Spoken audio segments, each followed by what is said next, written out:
All right, welcome everyone to another episode of How I Met Your Mortgage. As always, I'm your host, Adam Smith, with Just the Tips Coaching. And with me, pretty much as always, is our co host, one of our other coaches, our marketing director, Yogi Somie, superhuman, Jen Wayborhart. Hey, Jen. Hi, Adam. Good to see you. You too. Cool. It's my birthday week. It is your birthday week. 29. It's a big one. 29 all over again, right? All over again. No, Yeah. I don't mind 30s. They're great. Okay. I'm glad you said that. And we have a really cool guest for you guys today. Someone that we've had on our show in the past just because we think the entertainment factor is through the frickin' roof.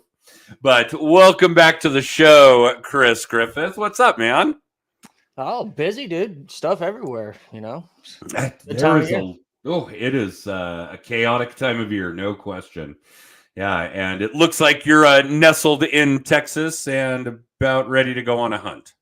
Oh, just warm, man. It's kind of been chilly down here, so hoodie season, beard season. What is chilly though? What is chilly? We've been into the freezing temps already at night. Like daytime, we're warming up this week, but daytimes, for some of them in the 40s and 50s. So chilly. Yeah, that is chilly down there. That is all chilly. Right, fair enough. And 50s, of course, in the late fall, winter in Colorado is actually pretty spectacular. And I think if I saw right, we're expecting 60s, even close to 70 this week. So we're gonna have a really nice little stretch, and hopefully you guys do too. So tell us what you've been up to, Chris Griffith. It's been a minute, man. Been up to a little bit of everything. I think if anyone's followed along with my story at all, they'll quickly realize that I'm kind of a serial entrepreneur to some degree. I like fixing problems, things I see as issues that I think, bold enough to think as a nobody that, hey, maybe I can do something better or do something a little bit different. So we opened up a slaughterhouse, a meat processing facility on November 1st. My wife opened up a wine and cheese bar with her mom and sister on early April this year. And then plus we've had a lot of growth at the mortgage company, Be My Neighbor Mortgage. We've had a lot of growth at Vetted VA. We're still acquiring investment properties. So we have quite a bit going on. Girls on the cheerleading team and basketball and just life, This is the widest array of entrepreneurial shit I think we've heard from somebody on the show because, not a lot of our finance people, when we're talking about, everybody from Barry Habib on down, and certainly not of our sales and psychology gurus from Rene Rodriguez on down, and certainly all of the loan originators and real estate agents that we have on the show that do a pretty wide variety of different things. I hate the term side gig, but let's call a spade a spade. But I am willing to say that from mortgages to slaughterhouses is, probably the widest gap we've seen covered. So what are we slaughtering? Cattle, beef? Beef for the most part, and then deer. Right now, it's deer season down here. Deer season around most of the U.S. probably at the moment. Sure. Beef and deer. So, and really the thought ideology behind having a processing facility was we, about 2 years ago, bought a big chunk of land to start our land and cattle company. And the processing facility gives us an ability to move that meat in kind of a retail fashion so that now our calf operation on our land is actually much more profitable. It gives you the ability to take raw land, purchase it using really great debt, and then make it profitable within 24 months. And if you can do that, now you have the ability to put together a land portfolio, right? Which has kind of always been a dream of mine. I grew up poor. We didn't have land. I say poor. I grew up not like, I don't know, like there were poor people, right? But we weren't in any sort of great financial position. We didn't get to have a lot of the other things I saw other people have, which didn't hurt me or anything, just kind of made me want to pursue those things. And never in the history of How I Met Your Mortgage has somebody said something so Texas. Right?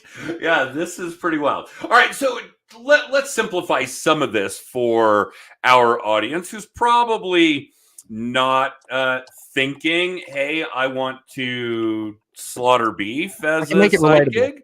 Let's do that. I can make it relatable. So, the funniest thing I found about people that have money? They don't know what to do with it most of the time. taking really dumb risks. They end up throwing it into things that aren't very profitable or don't deliver the tax abatement needs that they were hoping for, or they don't have the capacity or know how to build a team to manage those different things appropriately. So most of the time they just invest in other people's stuff, right?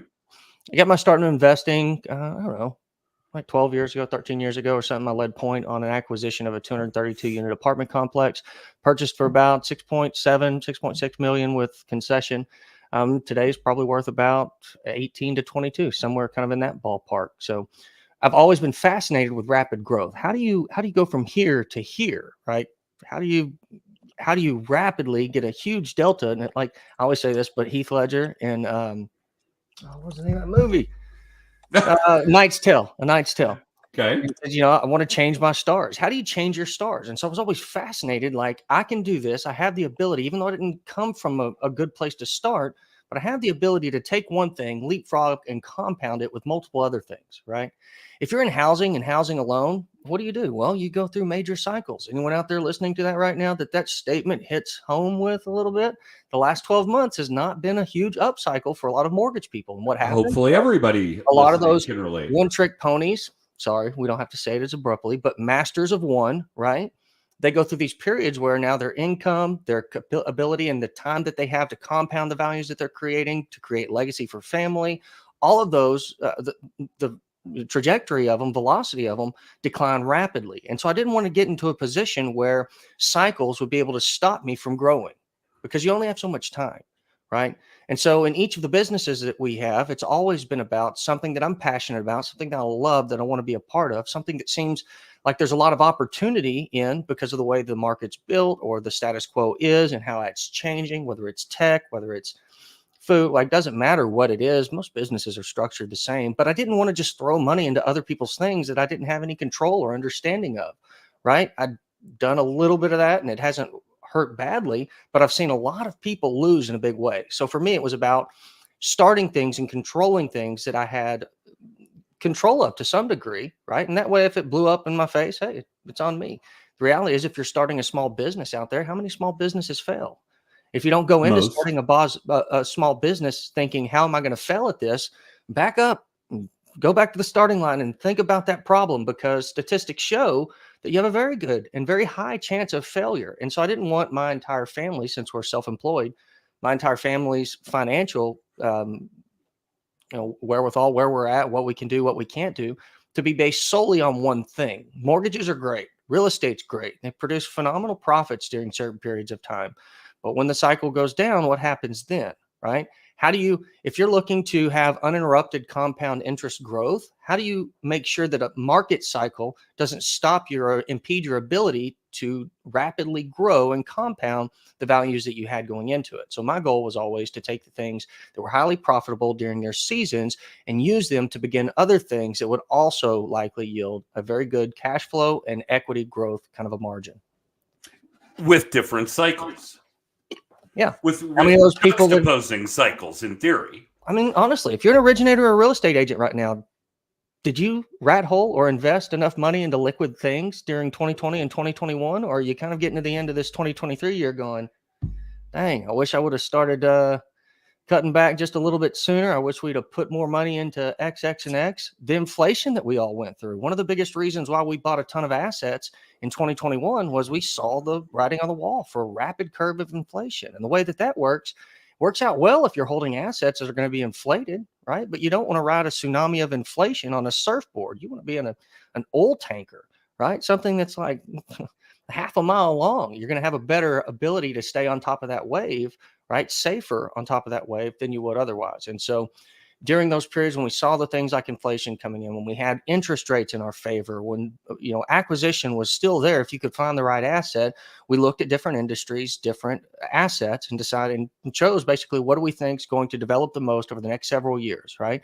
We got into land and cattle and beef production 2.5 years ago, and today currently we're sitting at the smallest cow herd in the United States that we've had in maybe ever. It's in certainly a long period of time, right? And so you have a supply issue to some degree. COVID exacerbated supply issues, right? Because They're all going through these huge processing facilities that had to shut down. So, take the money that you make and invest it wisely into things that you enjoy, that you're passionate about, that are going to help to carry you when we go through these cycles. So you don't get stuck in this place that says, oh God, oh God, oh God, I have to find this next loan. It's all I can think about. I have to call everybody. I have to. You get driven into these fear holes because you don't really have another option. And so I didn't want my vision and my goals to be based off of forced needs. I like where this is going because we're seeing a lot of it. In fact, I don't know if we already recorded it, Jen, but I know I wrote a script for the weekly video blog, the Weekly Little Tip, about that fear, that desperation, and even worse than so many people, I would say the majority of those two industries that you just described, mortgages and real estate, falling into that pit. I'm even now starting to see people try to capitalize off of that fear. Yeah. Which just drives me up a wall. Yeah, disingenuous stuff, right? That's always been something that irritated me. Another thing was in mortgages and housing. One of the things that I kind of came onto the scene with was talking people through how to make a wise financial choice in growing this real estate asset. And so you'll see loan officers or real estate agents talk about, oh, this is how you buy an investment property. And it's like, hey, I'm just curious, how many investment properties you own? And they're like, well, none currently, but I had one back in 1966, pick up sticks or something like that. And it's like all of these people advising and educating on something that they're not actively involved in. That seems hypocritical to me. I don't want to be professing this thing that I hope to be true because I read about it in a memo that came from my marketing department and said, hey, this is a good thing to talk about this week. When I'm talking to people about investing into assets, whether it's single family properties, commercial family properties, land development, right?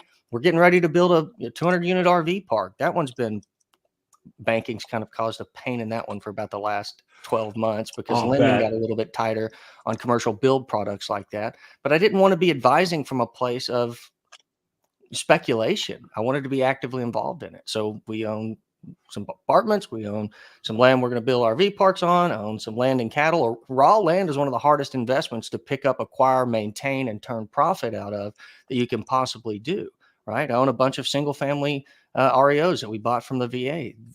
Biggest, coolest financing product for investment properties that exist on the face of the earth that I'm aware of, right? But it's all of these things that I'm personally a part of, so that when I'm advising the people or educating potential consumers that may need my mortgage services on something, I've got substance that other people don't have. I'm not just out there saying, hey, Rachel Logan. Oddly enough, I did post today about if you have a rate that begins with 8, maybe time to refi, kind of a thing.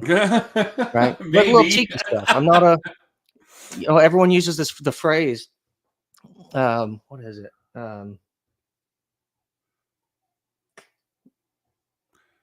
Oh gosh, now I'm messing it up.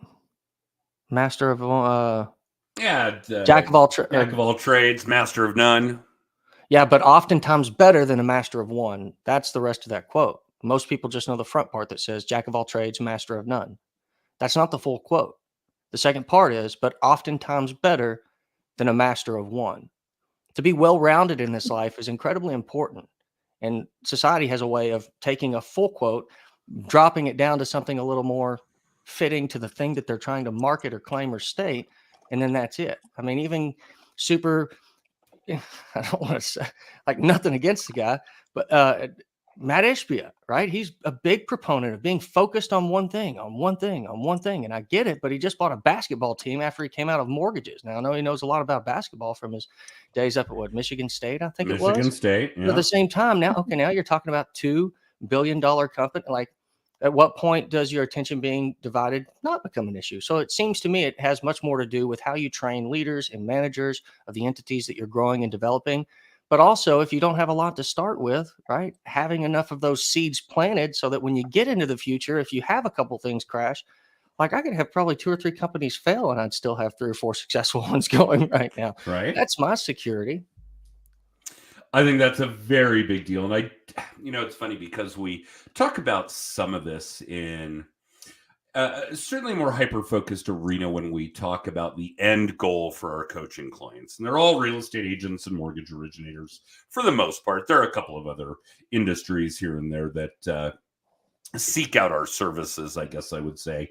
But nobody is thinking about how to build their businesses where they can walk away from them and still get paid by them. And Yeah. that's insane to me.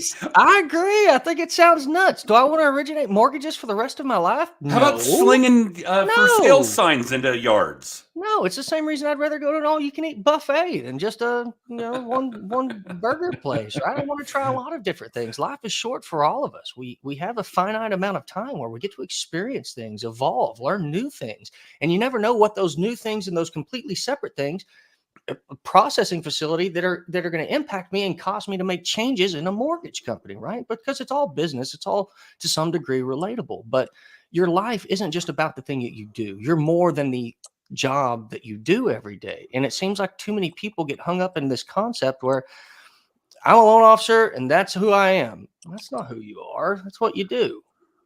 What else do you do? I see Jen nodding at that one. That's always a big deal for us. And here's another funny little thing for those of you listening to Chris talk about this. People don't care what you do. They care about who you are. That's one of the biggest pieces of this entire relationship business, whatever relationship business you're in. People care. What's the old colloquialism? Nobody cares what you know until they know that you care. Yeah. Yeah, you're exactly right. It's all about who you are, not what you do. There's a little ping from Rocky. What's up, Rocky? Hey, Rocky. Good to see you, man. Or I guess it's kind of seeing him. When we talk about marketing, so this is a huge thing right now for all these originators and agents out there. It's like, how do I market myself more? How do I email my database more? How do I text blast them more? Well, guess what? All of those people are my friends on Facebook. And I don't have to sell mortgages every week or every other day for them to stay involved and top of mind with who I am. Maybe they don't like plenty of things about me. That's a reality. None of us love every single thing about another human being. There are plenty of things you don't like. I have people that I know do not like me. However, when I share a flower post or when I share a post about my daughter's cheerleading or when I share a post about some topic that they also like, boom, now we're somewhat relatable. And now there's a small bridge built to where, okay, maybe I'm humanized a little bit more in their eyes. And they decide, okay, maybe this mouthy bearded Texan jarhead guy isn't so bad. He likes flowers. Like, I don't know what that's about, but I like flowers too. So let's talk about flowers. And now I'm staying top of their mind based off of their common interests. And this is really important. I see too many originators out there and loan or agents that are afraid to put themselves out there, that are afraid to put all of themselves out there. And I understand why, right? I got burnout. I was on Facebook way more than like most people for probably about 4.5, 5 years. And it takes a toll on you. And so I went through a period of time where for like 12 months, everyone's like, where are your videos? It's like, I don't want to talk to y'all right now. So, like whatever. But how long ago, Jen, was Chris on the show when, and because I repeat this shit all the time, I would be willing to bet that I reference it once a week still, that a colleague of ours in Texas, Chris Griffith, said Facebook was his favorite CRM. Best CRM on earth. Yeah. I mean, he probably said it the first time he was on, and I think this is your fourth time on the show. Yeah, Chris, it's been years. It's been years. Yeah. I think the very first time that someone recorded me saying that was at one of those AIM events or something like that, and I was on Pitts's podcast with him, and that was probably 8-9 years ago now. But the reality was, when I went through a hard period in like 2016, 17. I was in Franktown, so just down south of Denver a little bit, right? Yeah, you were right here. The market was having problems. You weren't seeing the agents weren't sending me business anymore. I was doing what Core said. I was calling them every week for a year. After I sat down with them, I'm hammering the phones. Hey, can you want to go to coffee? Can I buy you a donut? Come on, get out of here with that. I was. And I got fed up with it. And I listened to myself one day, leaving a voicemail, trying not to sound needy, but oh my God, neediness reeks. And so I got fed up with it. And so what I did was I was already in a ton of Facebook groups. I looked for every comment about housing, mortgage, interest rates, any of those things that I had a very good handle on the information in the market around. And I started talking about it. People asked questions. I'd answer their questions. I'd show them what's driving my answers, charts, guidelines, all of these things. And I kind of became known as the guy you really didn't want to argue with about anything related to VA, because if I started to argue about it, they already knew that I was certain of whatever. I mean, and not to say I was always right, because there's certainly things that I learned along the way.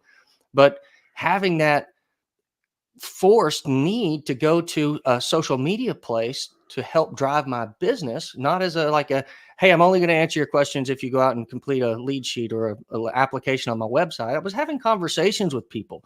All loan officers, agents, you need to have more conversations with people that have a need for the thing that you're selling, and manage those really well to drive your business. That's a fundamental piece of how you develop their lead pipeline, if you will. Facebook offered me an opportunity to talk to thousands of people all over the place. And the ones that I wasn't licensed in the state that they could help, I could pair them or partner them with someone that I knew was there, right? And then follow up with it and make sure they were being taken care of. And that still got credited to me by that original person as the person that helped solve their problem. I have those people that still come back 10 years later and ask me if I'm licensed in their state now. Right. But the point is to get into the most amount of conversations you can with people that have need of the information that you hold, and then showing them how that information can impact the circumstance that they're trying to solve for. Like, that's the heart and soul of a sale right there. Oh, nailed it. We talk about that a lot too. The difference between sales by manipulation or sales by problem solving. And for those of you watching or listening, really think long and hard about which one you're doing, which one you're trying to do.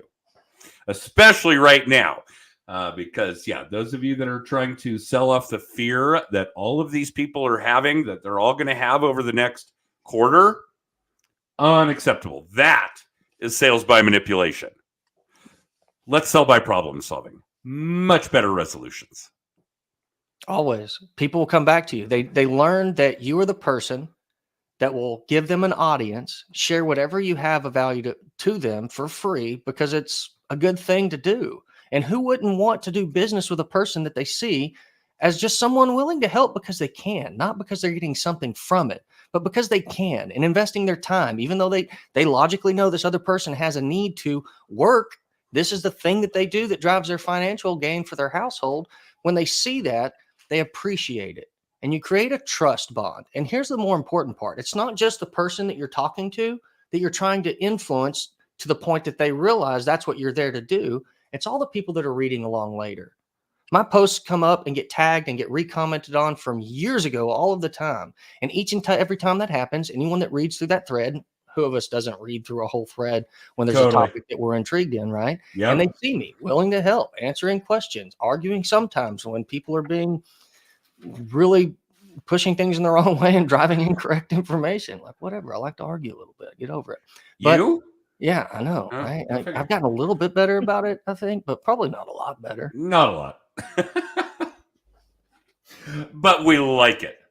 So that's what we're going to continue to do, and that's what we're going to continue to expect. So, that's okay there. But, you're talking, another polar opposite here is, and again, this is the same kind of thing. If you're selling based on fear, if you're selling based on manipulation, you are selling in a manner that is beyond self-serving and nothing more. And the opposite end of that spectrum, like it is with all of these other finer points, is creating information, creating content, contributing where it's for the greater good of the community and of your community. And whatever that happens to be. If that happens to be the meat packing community in Texas, then so be it. If it happens to be the mortgage community or the real estate community in your town, or something really, really hyper local where you just want to be helping the people in your neighborhood, then we get it. We see it. And by the way, the sales by manipulation, the sales by building off of that fear, people see through that shit. They know. We're not dumb. Humans are not dumb. Consumers are not dumb. Not anymore. Fuck, for those of us that are alive right now, we've been somebody's target audience since birth. We know when we're being sold. We know when we're being manipulated. And we know when there is somebody out there honestly and genuinely creating for the greater good of whatever that community is, and that it is the exact opposite of somebody trying to manipulate us. Too many people sit down and think about, okay, I need to put out another piece of content today because Gary Vee said I have to drop 15 pieces of content a day. And the whole thing that guides Don't do that. People get tired of you. Like even Gary Vee, I get tired of he puts out too much stuff, right? Well, and our audiences, and granted, this may not be true when it comes to, buying land, raising cattle, slaughtering deer, whatever the case may be, because frankly, those subjects are a hell of a lot more interesting than real estate and mortgages. Yeah. These are pretty boring subjects, except for the person who happens to be embedded in that process right then and there. And that's not what you're looking to target. You're already dealing with those people. You're looking to increase your audience. You're looking to increase your content consumption, those kinds of things. The relationships you have. Yeah, absolutely. And posting 15 times a day about mortgages, I'm going to do that. News. But think about your content, not from a perspective of what do I want to get out of this? Think about your content as who's the audience I'm trying to speak to? Ooh. What are the problems that they're facing? Oh. What do I know that can help them overcome those problems? And then don't ask to get anything out of it. You mean like what would they want to see, hear, read, watch? Not 100%. What would you want to see, hear, read, watch?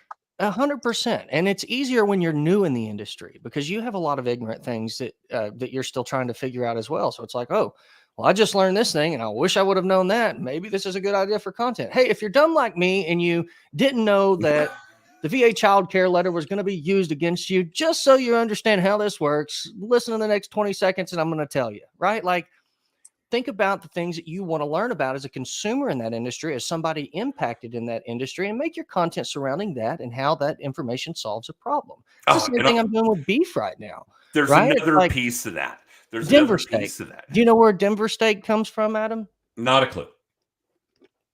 Most people don't, but they'll order it off of a menu. They see that it's incredibly well marbled. They never hear anybody talk about it. So we'll create a video that shows where on the cow the Denver steak comes from, how you manufacture it by pulling it out of the beef, how you trim it, and then give them a recipe to cook it. And guess what? They're going to be watching all of Whiskey Creek processing videos. And the next time that they want to order some beef, who are they going to likely order from? Probably Whiskey Creek. Just throwing that out there. So we're gonna have to wrap this up, and Jen, get Chris booked for another episode because we can talk to this cat forever. What do you think I'll be into next year? There's a good quote. Well, hang on, because let's talk a little bit more about what we're into right now. Okay. Which is really that there's an interesting byproduct from all of this when you really focus on the greater good of the community, particularly in the digital space. And you're really putting out things that are not self-serving, things that are helping shape your audience's experience with you. You also start to learn and see how much different you can make your consumer experience. How much different is it going to be for me to buy beef now? How much different is it going to be for me to be doing XYZ? How much more pleasant? How much more valuable am I going to be as a content consumer once I've learned how to be a really good content creator? That kind of thing, which is, really big. All right, Jen, what do you think Chris will be into the next time we have him on the show? Oh, I wouldn't even begin to guess when it comes to Chris. I'm going to go with beard trimmers. I've honestly thought about starting a beard coaching program. It'd be the easiest thing in the world. Here's how it would go. Instead of doing that, because I don't have time for another company, anyone watching wants to have a great beard, I'm going to tell you how to do it. Quit shaving. Oh, my God. Phenomenal. Brilliant. Yeah. Brilliant. All right. And, I didn't think it had been that long since we had you on the show when you had shaved it down because of a bet you had lost or something to that. No, it was so it's a charity out there in Denver. It's called Sox Place. We're getting ready to take up about 350 pounds of hamburger meat from a bull we processed for them, right? But they're a homeless ministry that focused on the homeless youth in Denver. So 16 and under kids, I think actually they take up to 22 and under. And they serve 2 meals a day. They provide a safe place to lay down, be out of the cold weather. They provide them relationship growth with the people that run the organization. Well, Eddie from Equity Prime Mortgage popped off when we were down one of their EPMX events. I had my wife there too, thank God, because she wouldn't have believed it. And he's like, "Hey man, how much to get you to shave your beard?" And I didn't want to shave, so I pop off $100,000 to my favorite charity, thinking that should be enough to shut him up. He stuck his hand out. So we raised just about $200,000 for Sox Place to help them with everything, all the needs that they have, from food to clothing, all of those. Phenomenal. Yep. Very All cool. right. It grows back really fast. Thank God. Yeah. All right. Well, Chris, thank you for doing it. I know it's a big deal to carve out some time here on a Monday morning. And in fact, I think we actually were able to capture you about 30 seconds before we had to go live. So we can tell that your schedule is tight. So thanks for doing it again, man. As always, thanks for having me on. I appreciate y'all. Love that y'all continue to do these, and I'll certainly look forward to chatting with y'all again next year. Yeah. All right, Jen, take us home.